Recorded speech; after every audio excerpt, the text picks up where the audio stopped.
You can tell a lot about your growth by those who can't handle it anymore. See, some people love the version of you that constantly needed their affirmation and approval rather than the version of you that's learned to stand on its own.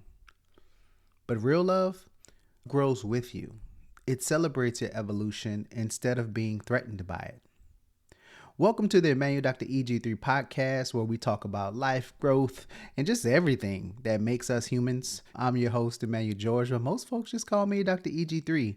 And my goal every week is very simple: to help you see yourself more clearly, to try to live with more intention, and grow into the person that you were always meant to be. Last week, I talked about the topic of the courage to outgrow.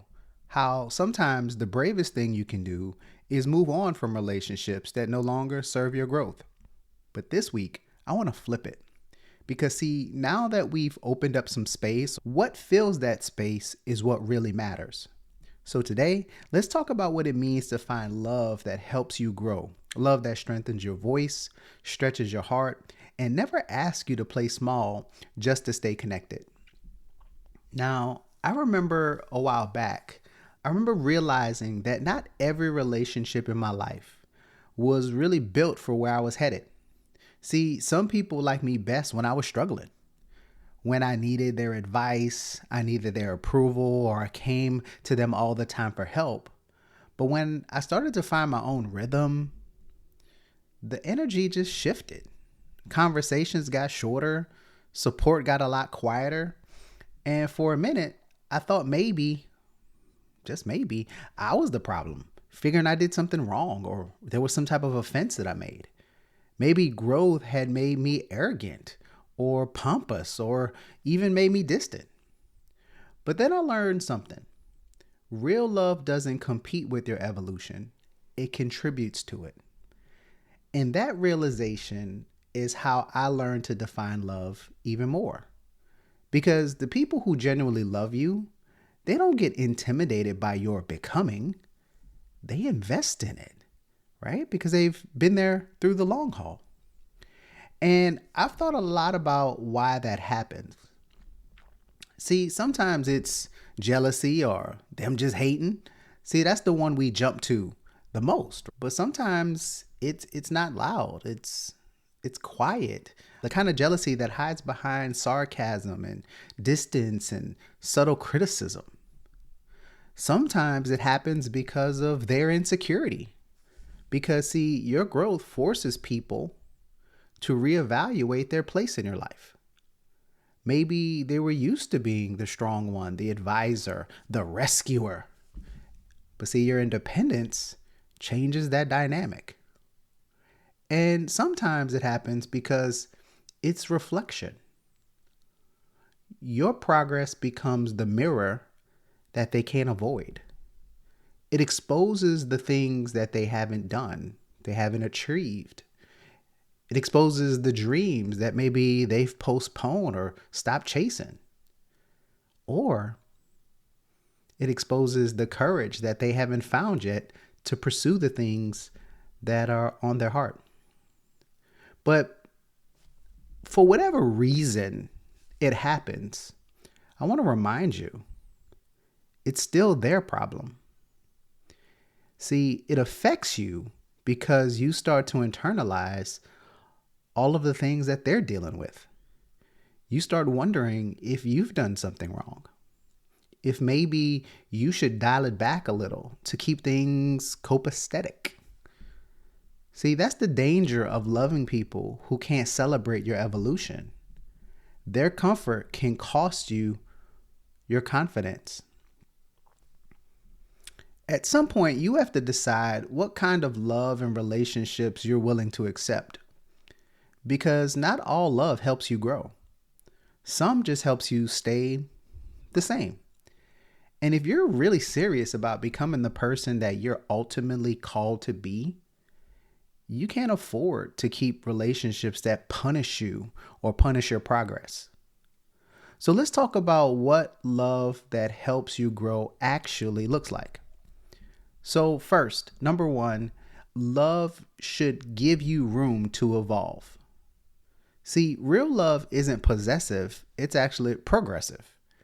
It doesn't box you into who you were when the relationship began. It creates the space for who you're becoming. It evolves with that evolution. When people truly care about you, they don't tolerate your growth. They make room for it. It's expected. They encourage it.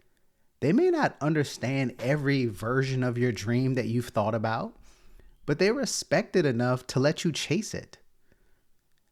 That kind of love doesn't panic when you change. It adapts and evolves with you. Number 2, it challenges you without diminishing you. See, healthy love doesn't mean constant agreement. It's not a yes man or woman. It means someone can challenge your thinking without attacking your worth. The right people sharpen you. You've heard the phrase, iron sharpen iron. See, they call you to go higher, to be higher. They tell you the truth, but they do it with respect and belief in the potential that you have. If you've ever been around someone who can correct you and still make you feel capable, that's the type of love that helps you grow. Number 3, it's rooted in mutual accountability. See, love that helps you grow isn't one-sided. It's not about one person doing it all, doing all the becoming while the other person stays the same. No. When both people, friends, family, partners, are committed to evolving, there's no threat in each other's progress. Your win becomes our win.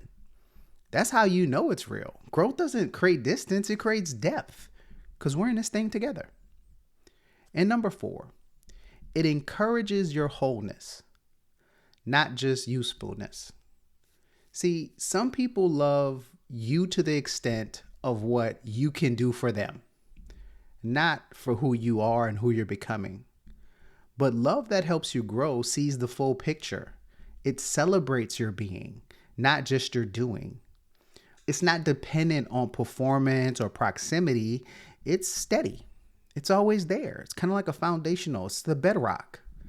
So even when you're in transition, even when you're changing lanes, it's there for you. And maybe that's the question for all of us.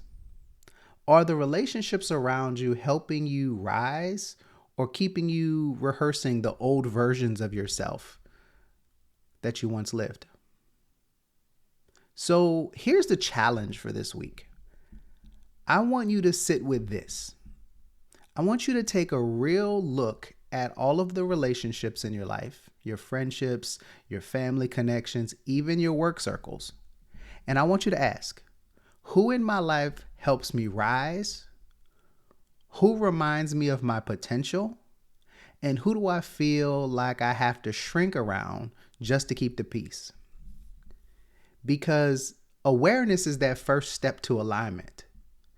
And I want to make sure I'm clear here. I know I said it last week, but I want to say it again right here. You don't have to cut everybody off. But you do have to start recognizing where your energy grows. And also where it's drained. People will play different roles in your life. And that's okay. As you grow, the team may grow, may change, may evolve. But you deserve to be surrounded by the love, the people that help you grow. Not the love that needs you to be small or to feel secure. So, again, I want you to sit and evaluate that. So if this episode hit home, remember, love that helps you grow doesn't always show up loudly. Sometimes it's that quiet friend who checks in. Sometimes it's that mentor who pushes you to keep going. Sometimes it's the partner who sees the greatness in you before you even see it in yourself. So if this episode landed, you know what to do. Somewhere on this page, double tap, click, subscribe so that you don't miss out on anything we're talking about going forward. If there's someone that you want to push and you think that you didn't have the words and I'm saying the things that you want to say, share it with them. Let them know.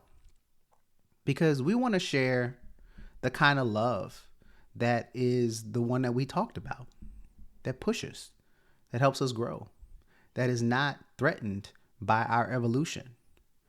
We want to keep that kind of love close. We want to protect it. And most importantly, we want to be that kind of love for someone else. Because love that helps you grow isn't rare. It's intentional. We have to do it on purpose. As always, guys, I love you much.